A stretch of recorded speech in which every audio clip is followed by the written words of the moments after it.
Vamos en esta mañana a iniciar esta conferencia titulada La Iglesia en los últimos tiempos. La Iglesia en los últimos tiempos. La Biblia nos revela claramente que el mundo va a terminar cubierto de tinieblas. Y de ninguna manera tenemos nosotros que asustarnos, y la mayor parte de los cristianos que están conscientes, que están despiertos, que están bajo una comunión continua con el Espíritu de Dios a través de la Biblia, van a ser alertados, van a ser avisados y vamos a tener paz en medio de todo lo que va a suceder. El mundo terminará completamente en tinieblas, además de la confusión política, económica y religiosa que ya estamos atravesando. Dice Isaías capítulo 60, versículo 1, levántate. Es precisamente en medio de la oscuridad cuando se levanta la lámpara. ¿Se acuerdan lo que dijo Jesús? Una lámpara no se esconde debajo de la mesa, sino que se levanta. Y si en algún tiempo o para qué nacimos fue para esta época. Es precisamente cuando Dios nos llama en este tiempo a que nos levantemos y alumbremos.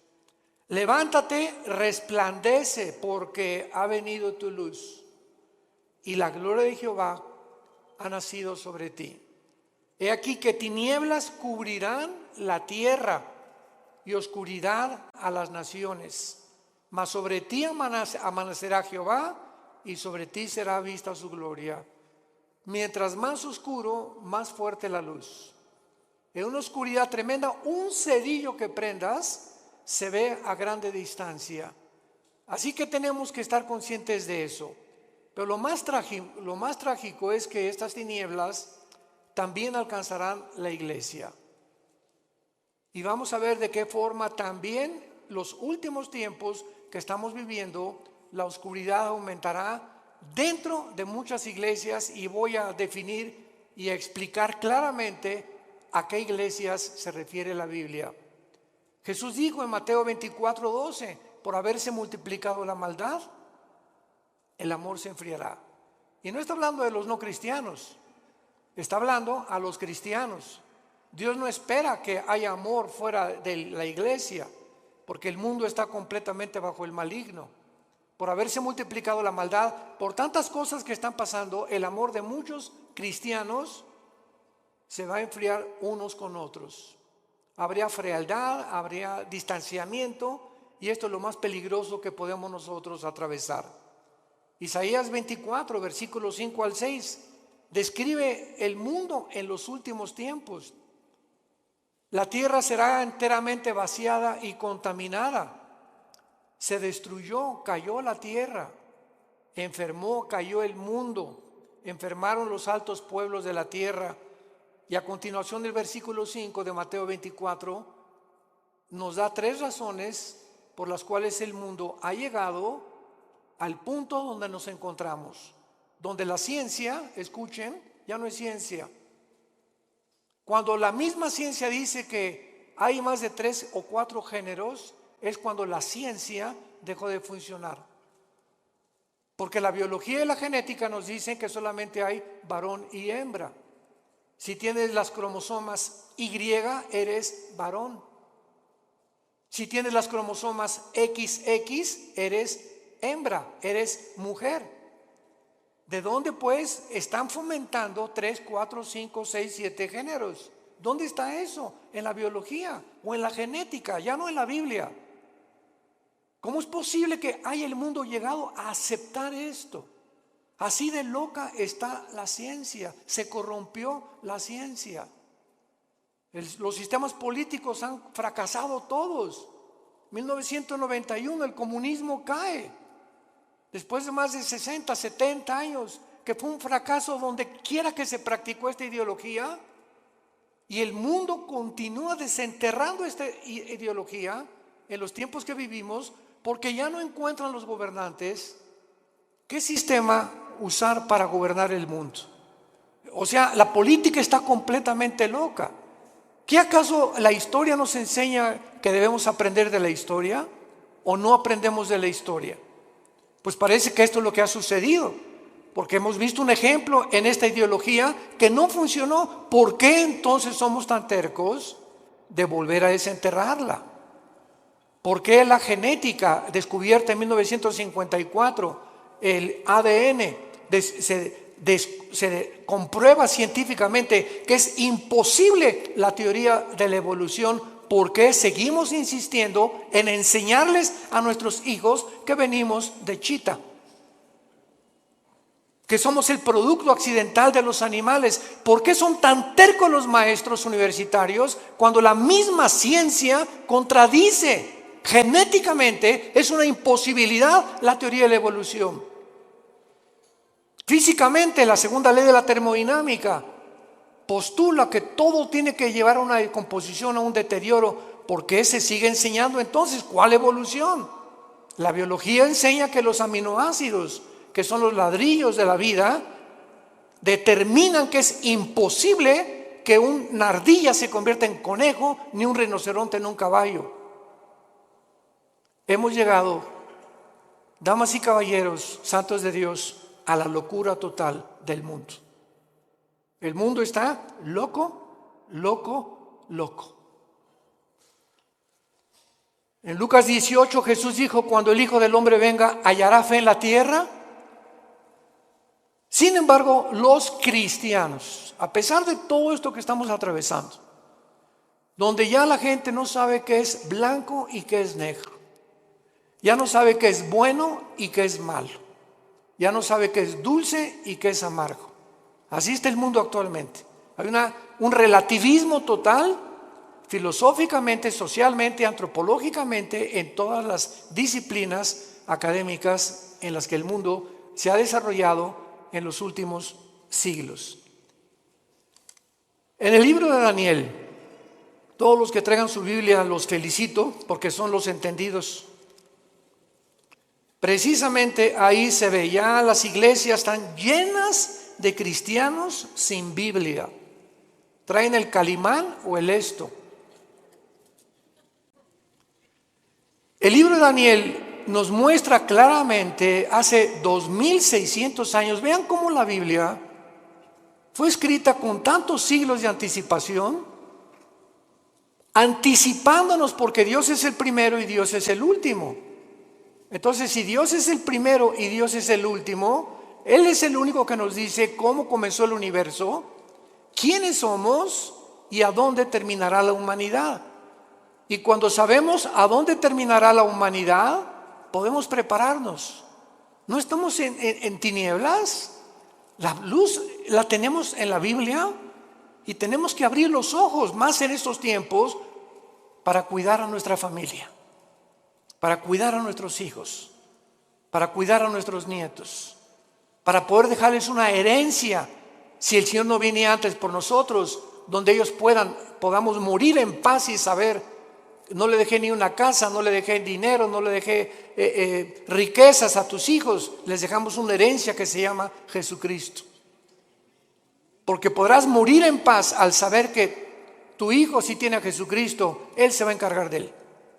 Tal vez ande mal y lo que tú quieras, pero si tiene a Cristo tu hijo, Dios se va a encargar de ellos. Porque herencia de Jehová son los hijos. Dice en Daniel capítulo 12, hace 2600 años, hablándonos cómo va a terminar el mundo, dice el versículo 3: los entendidos resplandecerán como el resplandor del firmamento, y los que enseñan la justicia a la multitud como las estrellas de perpetua eternidad. Vemos nosotros aquí en este versículo lo que repite el versículo 10: muchos serán limpios y emblanquecidos y purificados. Se refiere que a muchos cristianos en este tiempo en que estamos viviendo se van a purificar más y más y más y más, porque estamos esperando la venida del Señor. Y dice a continuación: Los impíos procederán impíamente, y ninguno de los impíos entenderá, pero los entendidos comprenderán. 2 veces el Espíritu Santo profetiza que en este tiempo los únicos que van verdaderamente a vivir sin temor, a vivir victoriosamente, a vivir levantando la luz de Cristo, son los entendidos. Y para que podamos acercarnos un poco más y profundizar, veamos quiénes son los entendidos en el libro de Deuteronomio capítulo 4 en el Antiguo Testamento. El mensaje que Moisés les dio a Israel antes de entrar a la tierra de Canaán. Veamos la sistematización y la sincronización sobrenatural de la Biblia. Como toda la Biblia es un solo espíritu, un solo pensamiento. Dice Deuteronomio 4, versículo 5: mirad que les he enseñado estatutos y decretos, como Jehová mi Dios me mandó, para que hagan en medio de la tierra en la cual entran para tomar posesión de ella. Guárdalos y ponlos por obra, porque esta es vuestra sabiduría y vuestra inteligencia ante los ojos de los pueblos, los cuales dirán: ciertamente pueblo sabio. ¿Y qué? Cuando tú obedeces lo que Dios te manda, te vuelves sabio y entendido. Es imposible que en los tiempos que estamos viviendo haya cristianos desobedientes.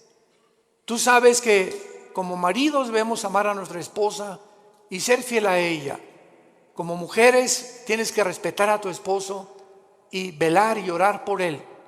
Como hijos, respetar a vuestros padres, porque es la primera bendición con promesa. Y cuando nosotros las cosas esenciales de la Biblia las comenzamos a vivir, entonces va a haber sabiduría para actuar y nos vamos a volver entendidos. ¿Por qué? Porque prestamos atención. En una escuela, ¿quiénes son los que sacan buenas calificaciones? ¿Quiénes son los alumnos? Los que siempre están poniendo atención a lo que el maestro está enseñando, ¿verdad? Pero los que están con el avioncito y por aquí, por allá, y platicando con Rosita, y picando, y Pepe, Juan, Juanito, ponme atención, Pepito. Esas personas, esos estudiantes, cuando llegan los exámenes, porque nunca estuvieron atentos a lo que se les explicaba, van a reprobar. Estos son los entendidos, los que están poniendo atención a lo que Dios les dice. Y lo vemos también en Mateo 24, y entendemos ahora Mateo 24, las palabras de Cristo en esta historia que Él da acerca de los tiempos de Noé. Dice Mateo 24, 37: mas como en los días de Noé, así será la venida del Hijo del Hombre. Porque como en los días antes del diluvio estaban comiendo y bebiendo, casándose y dándose en casamiento, hasta el día en que Noé entró en el arca. Escuchen. Y no entendieron. Vean el énfasis que pone Cristo en una generación. De todas las generaciones que ha habido en la historia, no pone la generación de David, ni pone la generación de Sansón, ni pone la generación. Cristo escoge una generación específica. Y lo que más enigmático hay en esta explicación de Cristo es que Él no dice: como en los días antes del diluvio estaban fornicando, prostituyéndose, secuestrando y violando.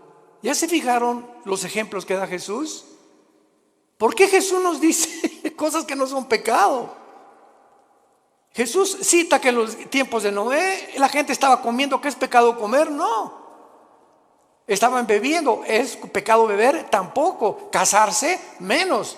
Dichosos los que se casan, pero unidos por el Espíritu de Dios. ¿Por qué Cristo usa estos ejemplos que no son pecaminosos?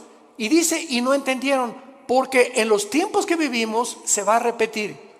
La gente va a comer, va a beber y se va a casar y no hay nada malo en eso. ¿Cuál es el problema? Que no han entendido que no comen, ni beben, ni se casan sabiendo que Dios es en primer lugar en sus vidas. Nunca entendieron que era Dios lo más importante de sus vidas. Así era en los tiempos de Noé. Se olvidaron de Dios. Entonces no hay nada malo que te cases, no hay nada malo que vivas, no hay nada malo que compres, no hay nada malo que tengas un Lamborghini aquí estacionado afuera del edificio, o que tengas una casa de 5 millones de pesos, o que tengas un taller de carpintería y que no hayas progresado. No hay nada de malo en eso. Lo malo es que en medio de todo lo que tú estás viviendo, Dios sea en tu vida la segunda o la tercera parte de tus prioridades. No entendieron. ¿Y cuántos ahorita tienen a Dios en primer lugar? Es cuando tienes a Dios en primer lugar en tu vida, cuando te levantas y lo primero que haces es venir a este libro en las mañanas y comenzar a leer los salmos, proverbios, hincarte y llorar con Dios y buscar en las escrituras, porque el poder, lo compartimos ayer en el coffee break, la Biblia tiene un poder que no tienen los libros de Platón, ni de Aristóteles, ni de Mahatma Gandhi, ni de Confucio, ni de Buda, porque son libros que si lees Aristóteles y Platón, pues te da intelectualidad, y si lees a Mahatma Gandhi y a Confucio te da altruismo, y si lees libros de nutriología te da capacidad para cuidar tu cuerpo, pero ninguno de esos libros te cambia. Ninguno cambia tu vida, sigue siendo lo mismo, más inteligente o más intelectual, mejor cuidas de tu cuerpo, pero tu espíritu es el último lugar. Cuando vienes a la Biblia te cambia. Tiene el poder. Jesús dijo: mis palabras son espíritu y son vida. La Biblia tiene el poder de transformar nuestra vida interior. Dice Pablo en 2 Corintios capítulo 3, mirando cara a cara, somos transformados por el Espíritu de Dios. Mirando, somos transformados. Al mirar la Biblia, al tener contacto con la Biblia, al meditarla, al estudiarla, al memorizarla, algo entra a tu vida que sin que te des cuenta, como una planta, la riegas, el agua que le pones en la planta comienza a crecer de una forma invisible hasta que sale el tallo a la superficie. Tú sigue leyendo la Biblia, sigue memorizándola, sigue teniendo con Dios a través de la Biblia, porque no hay contacto con Dios fuera de la Biblia. Mis palabras son espíritu y son vida, dijo Jesucristo, Juan 5:39. El que quiera conocer la voluntad de Dios, dijo Jesús, conocerá si mis palabras son mías y mi doctrina es mías. Porque el que busca su propia gloria es porque él quiere alabarse y glorificarse. Pero yo he venido a buscar la gloria de mi Padre, el que me envió. Y las palabras que hablo son de mi Padre. Las obras que hago son de mi Padre. Y las cosas que os digo, mi Padre me las enseñó primero a mí, para que ustedes, yo, el instrumento de mi Padre, los guíe al cielo. Porque nadie puede conocer al Padre más que a través del Hijo. Nadie puede conocer a Dios si antes no conoció a Jesucristo. Es bien importante esto. ¿Quieres conocer a Dios? Primero tienes que conocer a Jesús. Porque Dios el Padre envió a su Hijo para que Él nos enseñara quién es el Padre. Nadie puede decirte cómo es Dios. Ni Buda, ni Confucio, ni Mahatma Gandhi, ni Aristóteles, ni nadie más que Jesús. Ahora muy bien, con esta introducción, dentro de las enseñanzas doctrinas que más confusión existen actualmente es ¿qué significa la palabra iglesia? Esto es increíble. ¿Qué significa cuando decimos vamos a la iglesia? O la iglesia de Jesucristo, o la iglesia apostató, etcétera, etcétera. ¿Cuáles son sus funciones de la iglesia y cómo terminará en los últimos días? Vamos a comenzar con la definición. La palabra iglesia viene de la palabra griega ek, Enrique y K de kilo. Es un prefijo que significa fuera. Y clegos o clesia significa llamados. Entonces la palabra eclesia significa llamados fuera. ¿Qué es la iglesia? Un grupo de seres humanos que hemos sido llamados, como Dios le dijo a Abraham: deja a tus ídolos, deja tu parentela, deja el mundo donde es y ven y sígueme. Y no le dijo Dios a Abraham a dónde iba a ir. Nunca nos dice Dios a dónde nos lleva, porque es por fe. Todos quisieran saber, ¿verdad? Bueno, yo quizá seré predicador, quiere que sea yo doctor o quiere que sea licenciado, porque caminar con Dios es caminar todos los días en un mundo invisible, guiado simplemente por el Espíritu de Dios. Y Abraham es el padre de la fe, porque obedeció a Dios sin saber a dónde iba, pero simplemente porque Dios lo llamó. Entonces la iglesia somos personas que Dios nos ha llamado a salir fuera de las diversiones del mundo, de la forma como el mundo se comporta, de la cultura del mundo, de las cosas que el mundo ama, los deseos de la carne, los deseos de los ojos y la vanagloria de la vida, del aplauso, la popularidad, la alabanza del mundo que unos buscamos unos con otros. Y fue la razón por la cual los fariseos no creyeron en Cristo. Dice la Biblia que los fariseos no creyeron en Cristo porque amaban más la gloria del mundo que la gloria de Dios. Entonces Dios nos llama y nos saca, no físicamente, nos saca del mundo, entiéndanlo, espiritualmente. Veamos este ejemplo en Juan 17, de qué forma el apóstol Juan lo define. Juan 17, versículo 14 y 15. Es Jesús en su última oración sacerdotal. Al otro día Jesús iba a morir en una cruz. Y estas se pueden considerar como sus últimas palabras o la última oración que él le hace al Padre. Versículo 14, capítulo 17 de Juan, versículo 14 en adelante. Y dice Jesús, le está hablando a su papá, al Padre: yo les he dado tu palabra. ¿Qué nos dio Jesús? ¿Qué nos dio Jesús? ¿Qué nos dio Jesús? Esto es lo que nos dejó Jesús. Imagínense la importancia que tiene nuestro contacto diario con la palabra. Yo les he dado tu palabra y el mundo los aborreció, porque no son del mundo. ¿Qué definición y qué revelación más extraña? ¿Somos extraterrestres entonces? Así es. Porque físicamente estamos en un mundo que no es de nosotros. Dios le ha placido que nazcamos en un mundo ocupado por el enemigo. Dios le ha placido ponernos en un desierto, porque el mundo es un desierto. No tiene nada que ofrecernos el mundo, como Dios puso a Israel cuando lo sacó del mundo que es Egipto a un desierto. Entonces estamos en un desierto, en un mundo donde hay serpientes y escorpiones, sequedad, vaciedad, sed, hambre, donde no hay nada en ese desierto que nos pueda proveer o nos pueda traer una verdadera satisfacción. Y fue lo que Dios les quiso enseñar a los judíos en el desierto. ¿Por qué los sacó por ahí? Dice Deuteronomio 8, para saber que ustedes sepan que yo soy Dios. Nunca les faltó el agua, nunca les faltó un sastre, nunca les faltó una botella de Bonafón, nunca les faltó los zapatos, no les faltó dentista, no les faltó médicos, no les faltó nada en un desierto donde no hay Kmart, ni tampoco Comer, ni tampoco consultorios, ni tampoco tiendas, ni zapaterías, en un mundo donde Dios quería mostrarles que Él es suficiente para proveernos todo lo que necesitamos.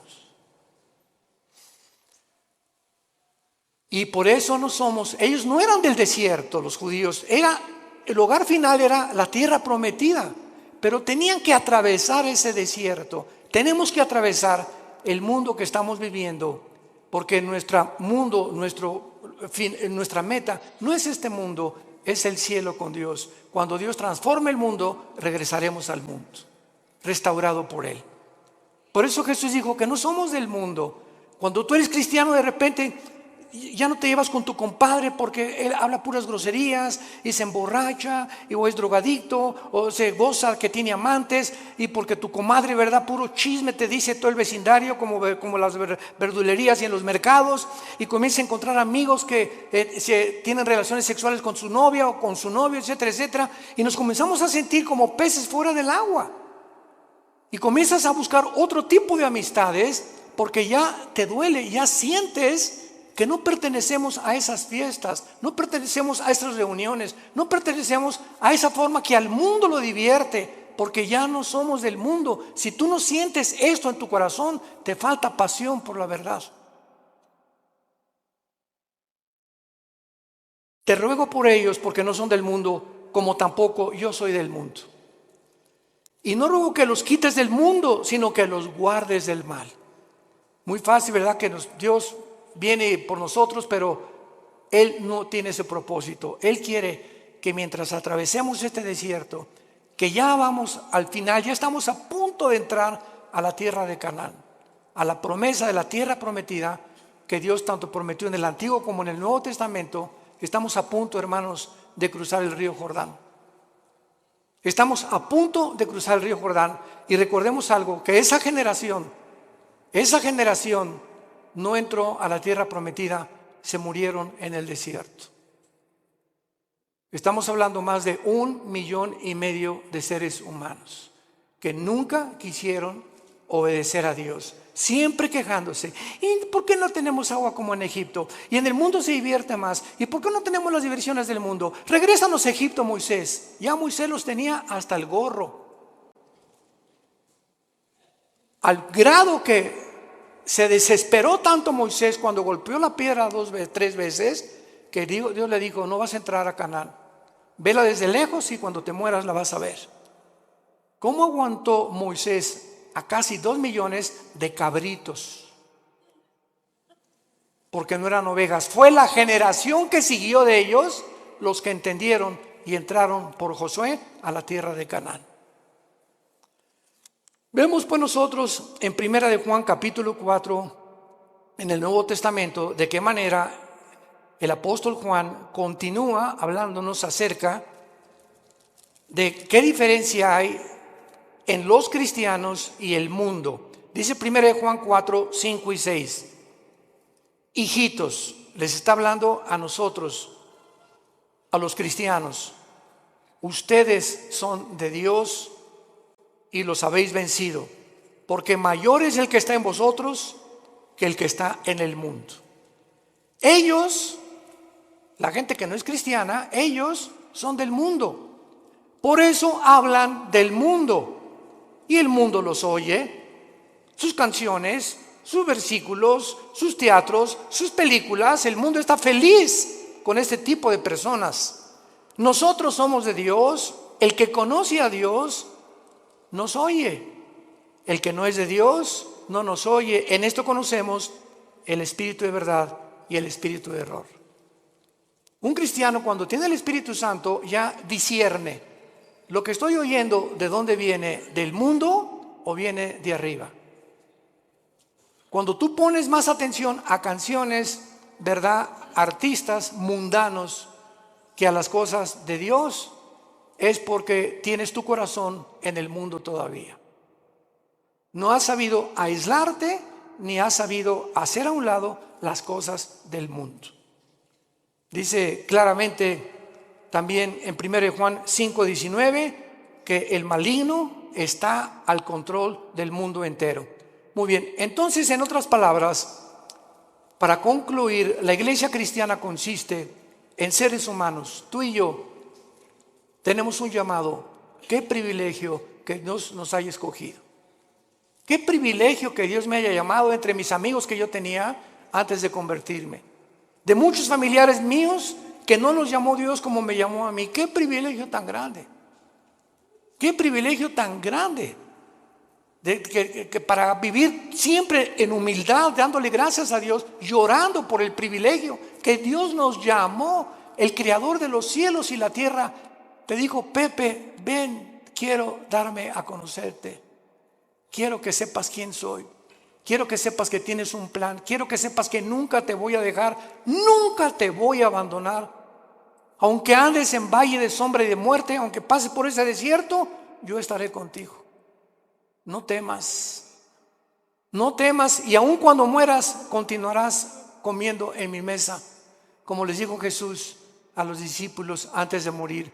Este vino y este pan que como con ustedes, no lo comeremos hasta el día en el cielo de nuestra boda del Cordero. Jesús sabía que a las 9 de la mañana lo iban a crucificar el día anterior, y fue la última cena. Jesús sabía cuándo iba a morir, y Jesús sabía que lo que iba a comer lo iba a volver a comer algún día, diciéndose a los discípulos: pero no se pongan tristes ni se perturbe su corazón, nos vamos a volver a ver. Esta es la esperanza a la que Dios nos ha llamado a todos los que Dios ha escogido para seguirle. Ahora veamos el origen de la iglesia.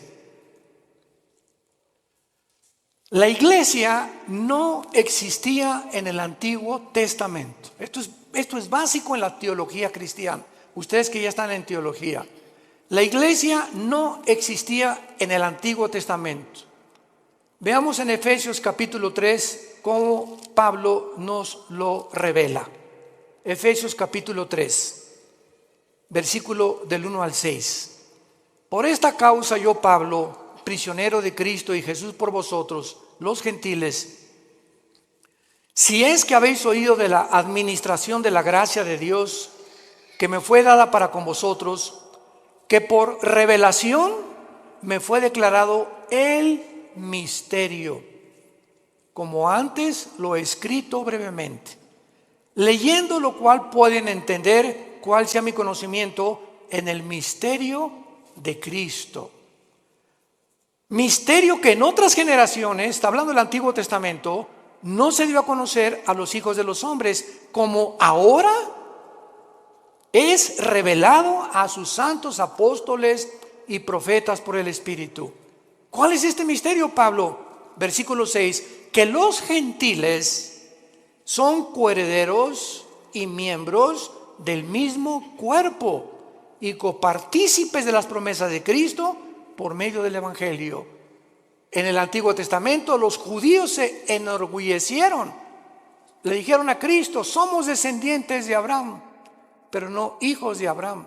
Descendían genéticamente, pero nunca se habían convertido al Dios verdadero.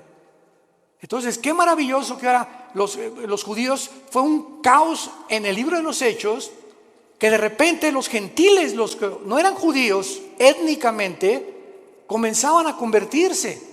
Y esto causó hasta pleito entre Pedro y entre Pedro y entre Juan y entre Santiago y entre los apóstoles de Cristo, porque decían: es que no podemos ni sentarnos a comer con los gentiles. Este concepto tenían de los gentiles, que no eran los cristianos. Y ahora el misterio, en Hechos 10 se hace una reunión con todos los apóstoles. Santiago y Pedro la presiden y dictan este decreto.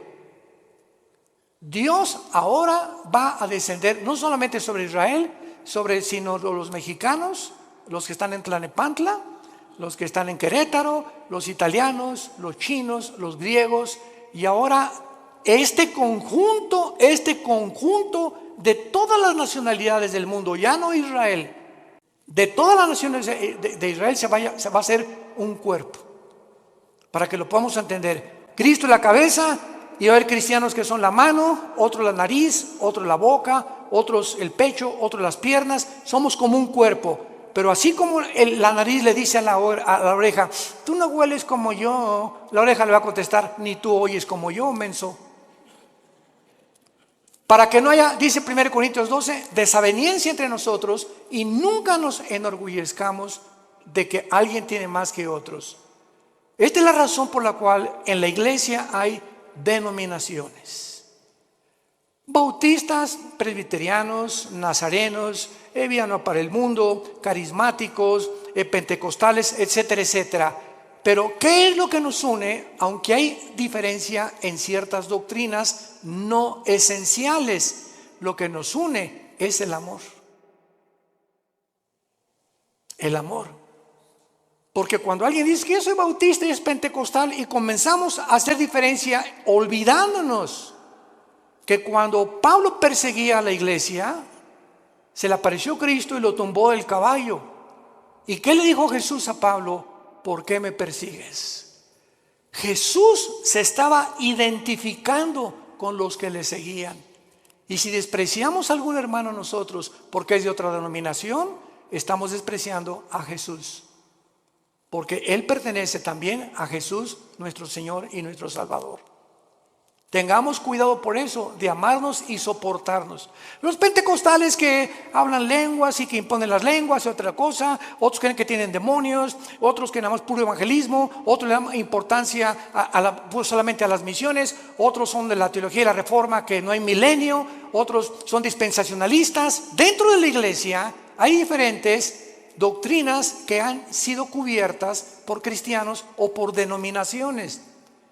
Pero lo que nos une no son las doctrinas no esenciales, sino si tú crees que la Biblia es la palabra de Dios, si tú crees que la salvación es por la gracia, sin ninguna obra, si tú crees que es por la sangre de Cristo el perdón de nuestros pecados y que a los 3 días resucitó y vamos a resucitar, no me importa lo que el letrero de la botella, presbiteriano, nazareno, bautista, no me importa lo que la botella diga, me importa lo que la botella tiene dentro. El contenido en tu vida, si tienes a Jesús, eres mi hermano y te debo de amar. Y si no estoy de acuerdo contigo, no lo vamos a estar todavía, nos vamos a poner de acuerdo tal vez ahí arriba. Pero mientras estamos aquí vamos a soportarnos y vamos a perdonarnos. Porque el amor cubrirá todas las faltas. Y la ley se cumple con el amor a los demás. Entonces, este es el origen de la iglesia. La iglesia es una nueva entidad que no existía en el Antiguo Testamento. Es el cuerpo de Cristo. Veamos cómo se formó este cuerpo en Pentecostés, pero lo explica Pablo en 1 Corintios capítulo 12, versículo 13. 1 Corintios 12, 13. ¿Cómo se forma esta nueva entidad que no existía en el Antiguo Testamento? Dice así: porque por un solo espíritu fuimos, ¿cuántos? Todos bautizados en un cuerpo. ¿Cuál es el cuerpo? El cuerpo de Jesucristo.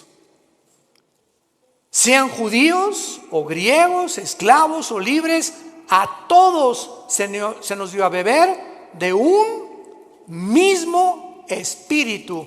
Esto se llama el bautismo del Espíritu Santo. En el momento en el que tú recibes a Cristo, el momento que ayer tuvimos 40 y tantas decisiones ayer, fue una bendición el coffee break, démosle gracias a Dios y oremos por estas 42 decisiones que ayer pidieron a Cristo entrar a sus vidas. En ese momento, ayer los que pidieron a Cristo, en ese momento, sin que ellos sepan, nacieron de nuevo. Algo extraño espiritual en el mundo invisible sucedió dentro de sus vidas, que fue sembrada una semilla que venía de aquí. Si no viene de aquí, tú no puedes nacer de nuevo. Dice 1 Pedro 1:23, siendo renacidos por la semilla incorruptible que es la palabra de Dios, y la fe es por el oír y el oír por la palabra de Dios. Entonces una semilla es sembrada y esa semilla tiene que ser regada, tiene que crecer. Si realmente está la semilla dentro de ti, tiene que crecer. Y el que puso esa semilla fue la Biblia y el Espíritu Santo. Él es el agente del Espíritu Santo el que pone esa semilla. Y cuando dice la Biblia que somos nacidos de nuevo, también somos regenerados. En el momento de la conversión, naces de nuevo, sufres una regeneración, pasas de las tinieblas a la luz sin que todavía te des cuenta. Pasas de la muerte, donde tú te encontrabas separado de Dios, ahora a volver a vivir espiritualmente. Estabas muerto espiritualmente, ahora vas a vivir espiritualmente. Y además ahora vas a formar parte del cuerpo de Cristo mediante el bautismo del Espíritu Santo. La palabra bapto en el griego, bautismo, significa identificación, unión o amalgamiento. O sea, el Espíritu Santo agarra a Pepe, aquí está Cristo. Vean esto es un misterio impresionante descrito en Efesios 5. El Espíritu Santo agarra a Pepe y lo pega, lo une al cuerpo de Cristo. Y este cuerpo que estamos en Cristo no existía antes en el Antiguo Testamento, porque no había formado. Cristo ni el Espíritu Santo había descendido para morar permanentemente en los hombres. En el Antiguo Testamento el Espíritu Santo venía sobre Sansón. Muchos creen que Sansón tenía así músculos como Rambo, ¿verdad? Pero, o sea, entonces le atribuiríamos la fuerza a sus músculos. Pero Sansón era como común y corriente. Pero cuando el Espíritu Santo venía sobre Sansón, la fuerza de Sansón no era muscular, la fuerza de Sansón era espiritual. Y agarraba a los leones como si fueran cabritos. Cargó una puerta de casi 200 kilos y mató a más de 150, 200 filisteos con la quijada de un burro. Pero en el momento en que Sansón se fue tras Dalila, ¿saben lo que significa Dalila? La que debilita. Una mujer es capaz de debilitar a cualquier hombre. Cuidado, varones. Sansón se olvidó de Dios y de los mandamientos de Dios, fue seducido por Dalila, y cuando Sansón le dice a Dalila, agarra mi pelo, ¿verdad? Y peíname, ella le corta el pelo, porque Dios le puso el símbolo de su fuerza en su pelo. Y cuando Sansón se despierta, todo esto está en el libro de los números, de los jueces en el Antiguo Testamento, capítulo 13, Sansón lo agarran los filisteos y lo amarran, y Sansón ya no pudo romper las lianas, y dice la Biblia, porque no sabía que el Espíritu Santo lo había abandonado. Cuando David tenía el Espíritu Santo, escribió el Salmo 22. Dios mío, ¿por qué me has separado? Horadaron mis manos y mis pies, sobre mis ropas se echaron suertes, me miran como toros de Basán. David, 1000 años antes de Cristo, escribió la crucifixión. Y cuando estaba el Espíritu Santo en él, era inspirado para escribir las profecías. Pero el Espíritu Santo se iba de David, y David era como cualquier hombre, como tú y como yo. Ahora no. Ahora dice 1 Corintios 6:19, ¿qué no saben que ustedes son ahora el templo del Espíritu Santo? Ahora somos nosotros, ya no hay tabernáculo, ya no hay en los edificios, nunca, por el amor de Dios, le llamamos a la iglesia. La iglesia somos nosotros las personas. Los edificios los cambiamos en teatros, en un salón auditorio, uno construido. La iglesia somos nosotros. No hay, vamos al templo, otros dicen pásenle al altar. Por el amor de Dios, el altar somos nosotros ahora. Ya no hay ningún altar físico, visible. Ahora somos nosotros el altar de Dios, porque el altar de Dios, donde se ofrecen sacrificios, ahora tú los ofreces espiritualmente, ya no físicamente, matando un borrego o un cordero. ¿Me van entendiendo? Qué importante es que tengamos estas verdades que son bíblicas. Ahora vamos a Romanos 6, y ahí se nos explica, ya sin ninguna duda, todo el procedimiento del nacimiento tuyo, mi nacimiento, en un mundo donde nosotros no pertenecemos. Dice Romanos capítulo 6, ¿qué pues diremos? ¿Perseveraremos en el pecado para que la gracia abunde? En ninguna manera, porque los que hemos muerto al pecado, ¿cómo viviremos aún en él? Pongan atención. ¿O qué no saben? Parecería que la iglesia en Roma no sabía. Pablo los exhorta. ¿Qué no saben? Que todos los que hemos sido bautizados en Cristo. ¿A qué bautismo se está hablando Pablo? No al bautismo en agua, porque el bautismo en agua no nos regenera. Todos los que hemos sido identificados, amalgamados, unidos. Recuerden lo que significa la palabra bautismo: amalgamados, identificados, unidos. Y lo traducimos así para que tengan mejor entendimiento.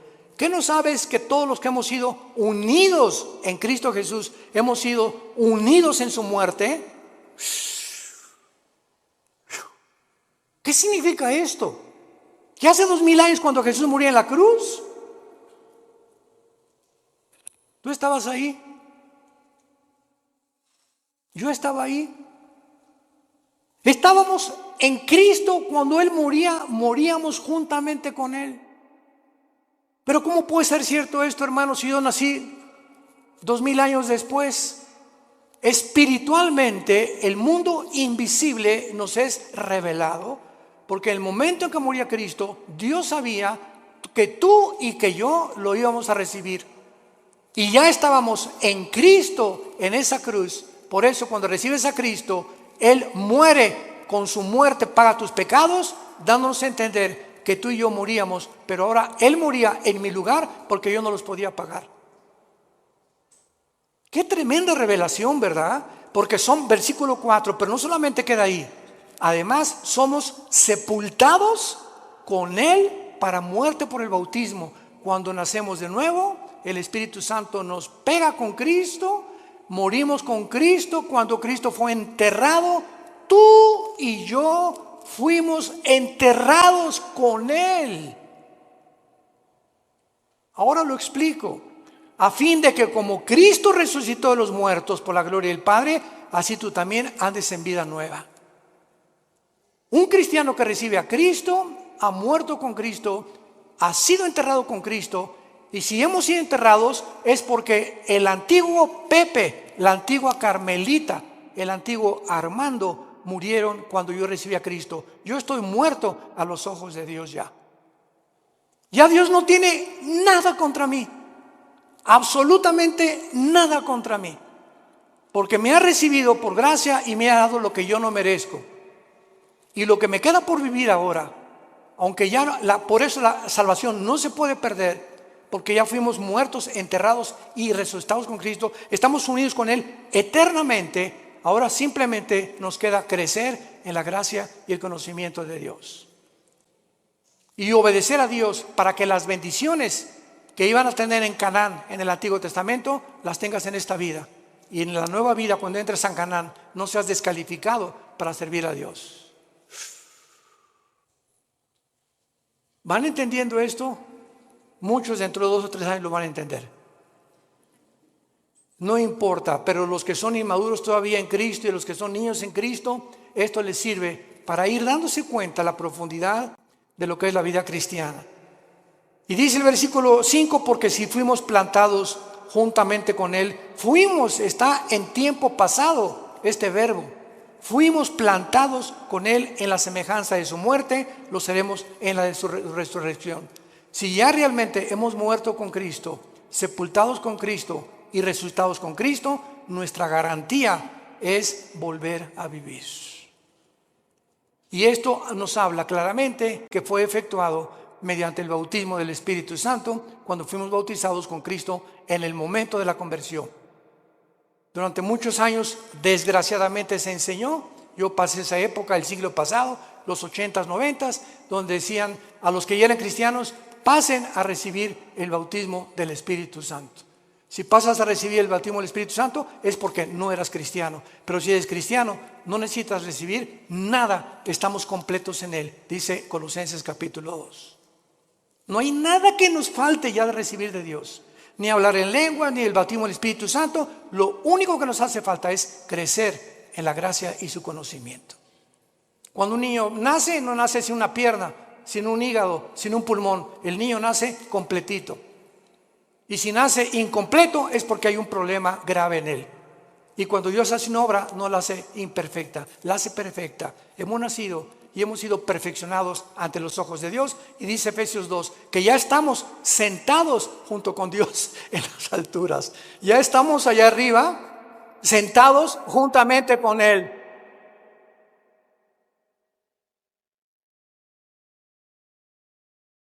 Te damos gracias, Señor, en esta mañana por tu palabra. Porque por un solo Espíritu todos hemos sido bautizados, identificados, amalgamados, unidos al cuerpo de tu Hijo Jesucristo. Te damos las gracias porque Él ahora es nuestra cabeza y nosotros miembros unos de otros en particular, para que no haya desaveniencia entre nosotros y podamos amarnos y soportarnos como nosotros lo debemos hacer por amor a tu muerte en la cruz. Te damos gracias, Señor, porque estamos en un mundo infectado, enfermo, que se están autodestruyendo los seres humanos a nuestro alrededor. Y ahora nuestro deber es alumbrarlos, sacarlos de la podredumbre donde se encuentran, del pecado donde han vivido, mostrándoles que tu gracia es más que suficiente para transformar la vida de cualquier persona que quiera obedecer a la fe, obedecer el Evangelio. Oramos al Dios y Padre de Jesucristo nuestro Señor, que nos ha hecho renacer para una esperanza viva por medio de la resurrección de Jesucristo entre los muertos. Que todos ustedes permanezcan fieles hasta el fin en la esperanza a la que todos hemos sido llamados. Que Dios les dé un espíritu de revelación, alumbrando los ojos de vuestro entendimiento, para que comprendan esta esperanza maravillosa que se llama Jesucristo. Él es nuestra esperanza bienaventurada. Y que conozcamos la supereminente grandeza del poder que lo levantó de los muertos, porque es el mismo poder que está actuando dentro de tu vida y de mi vida. Descubre este poder, hermano y hermana en Jesucristo. Descubre el poder inmenso que Dios nos ha dejado. Y mientras vivas creyendo y obedeciendo, Dios te levantará más pronto del lugar donde tú te encuentras, para que te conviertas en una antorcha en tu lugar de trabajo, en tu escuela o en tu universidad, y podamos guiar a la gente que queda y que va a recibir pronto al anticristo, arrebatarlos del fuego eterno por la gloria de Dios. Si alguna persona en esta mañana quiere recibir a Cristo por primera vez, ser unido con Él en su muerte, en su entierro y en su resurrección, dile estas palabras con todo tu corazón. Señor mío y Dios mío, perdona mis pecados. Creo que en la cruz pagaste por ellos y que a los 3 días resucitaste de los muertos. Y como creo que vives, Señor Jesús, ahora te pido en este instante a que entres a mi vida. Te recibo como mi Señor. Gracias por darme la vida eterna y haberme hecho renacer mediante la predicación de tu santa palabra. En el nombre de Jesús. Amén.